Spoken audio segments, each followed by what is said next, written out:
Ito guys no, sa mga baguhan po ito na nagba-vlog or sa mga may plano pa po na magva-vlog. Kung gusto niyo po talagang ma-monetize dito sa content monetization ni Facebook, itong bagong tools ngayon na ginawa niya pong 3-in-1 po. Yes guys, starting po kasi October 4 po, nag-update po na gano'n na 3-in-1 na po siya. So, kumbaga medyo po pahirapan po na ma-monetize po dito sa kanyang tools po na to. Yes guys.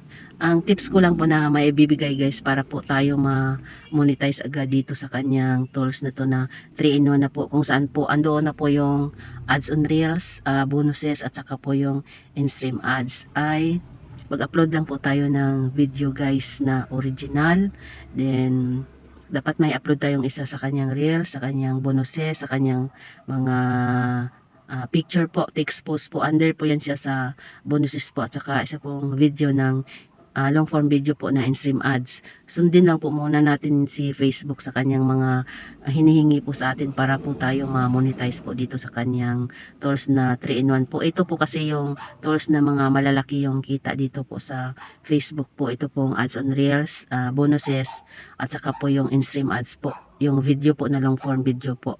Sa bonuses po, nandyan na po yan yung picture po at saka mga photos po na i-upload po natin. Diyan po yan siya na bilong po. Then, kapag po guys, maglagay kayo ng music, tapos hindi pa po kayo monetize, tapos sobra po ng 8 seconds yung inyong music, hindi guys, hindi po kayo niyan mamomonetize guys. Experience ko yan doon sa aking isa po na account po. Tapos lilinisin nyo po muna talaga yung inyong account kasi strict po ngayon kasi 3 tools na po yung andon kung ma-monetize po tayo noon, yung 3-in-1 na yon. Yes guys, yung content monetization po ni Facebook po.